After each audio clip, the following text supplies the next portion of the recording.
Rajasthan coverage और मैं हूं आपके साथ दीपशिका। आइए आपको ले चलते हैं सीकर के देवीपुरा बालाजी मंदिर में, जो अपने आप में एक सिद्धपीठ है।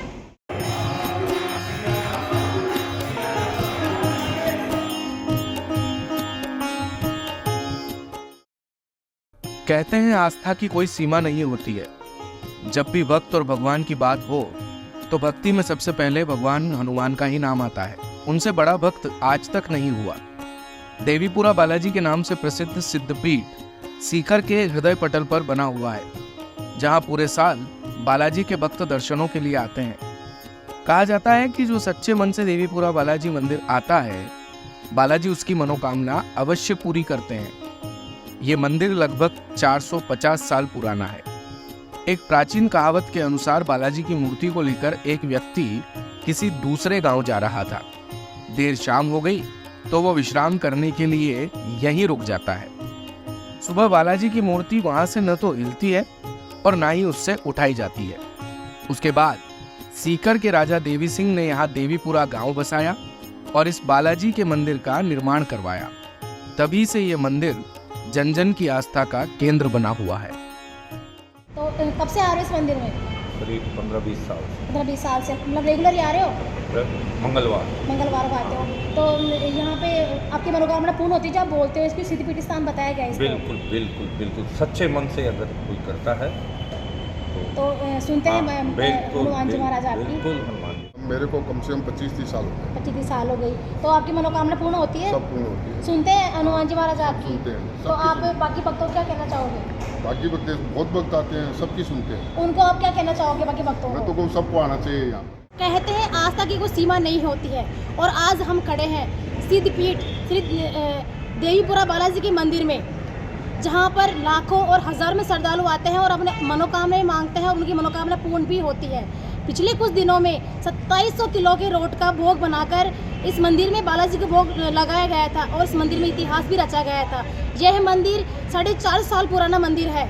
आइए जानते हैं इस मंदिर के बारे में, क्या है इसका इतिहास। ये मंदिर करीबन 450 साल पुराना है। सीकर बसने से पहले का है। यहाँ बहुत बड़ा एक जंगल हुआ करता था। उस जंगल में हमारे पूर्वजों ने भगवान रामचंद्र जी की आराधना करके भगवान रामचंद्र जी की मूर्ति स्थापना, अष्ट धातु की मूर्ति की स्थापना की थी।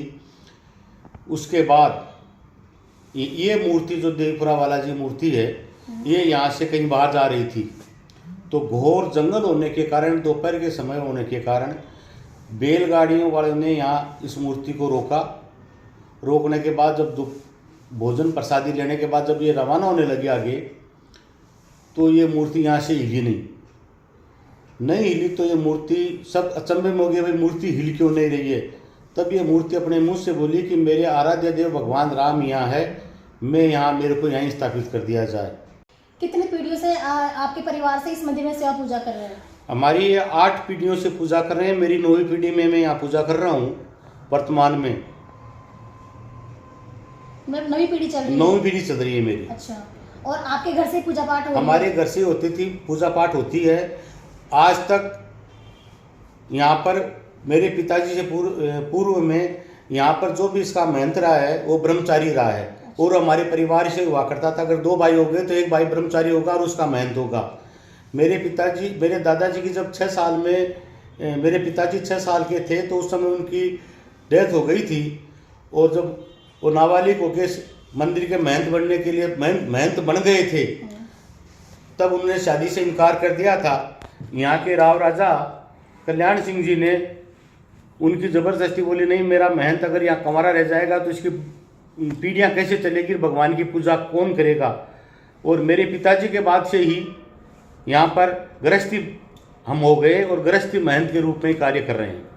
ये बताइए कि 2700 किलो रोट का भोग बनाने की किसने तरकीब, की सूची कैसे माइंड में आई कि अपन ये बनाए, भोग बनाए, कैसे इसका अपना इतिहास रचवाए? ये अपने आप ही बैठे बैठे भगवान के दरबार में जब बैठे थे तो एक ऐसा आइडिया आया कि एक गुजरात में एक रोटी का भोग लगा हुआ था पहले। वो 15 फीट चौड़ी रोटी थी, उसका विश्व में रिकॉर्ड था, लेकिन उसकी जो वजन था वो 450 किलो ही था। तो हमने सोचा क्यों ना ऐसा बड़ा एक रोटा बनाया जाए। भगवान बालाजी को रोटा ही प्रसिद्ध है, पसंद है। और रोटा खाने में ही भगवान को आनंद आता है। ये सोच के हम लोगों ने यहाँ कार्यकारिणी हमारी जो मंदिर की उनसे बात की, और रामदास जी महाराज फलोदी वाले हैं, उन्होंने एक छोटा रोटा बनाया था। उनसे हमने प्रेरणा ली कि कैसे इसको महाराज रोटा बनाया जाए। वो अपनी देख रेख में जोधपुर और फलोदी की टीम लाकर यहाँ रोटे का प्रसाद बनाया, और जो सफल हुआ, हजारों यात्रियों ने प्रसाद लिया। तो इसमें टाइम काफ़ी लग गया होगा रोट बनाने में? इस रोट बनाने में सिकाई में हमें 24 घंटे लगे थे, और शुद्ध गाय का, देसी गाय का घी और देसी गाय का गोबर ही इसमें उपयोग लिया गया था। तो ये थे हमारे साथ सीकर के देवीपुरा सिद्धपीठ बालाजी के महंत पुजारी ओम प्रकाश जी। तो राजस्थान कवरेज को इसके जरिए मैं दीपशिखा यही मैसेज देना चाहती हूँ कि हर भक्त, हर दर्शनों को यहाँ आना चाहिए और अपनी मनोकामनाएं मांगनी चाहिए, क्योंकि यहाँ आने से हर भक्त की मनोकामना पूर्ण होती है। देखते रहिए मेरे साथ राजस्थान कवरेज। मैं हूँ सीकर से दीपशिखा।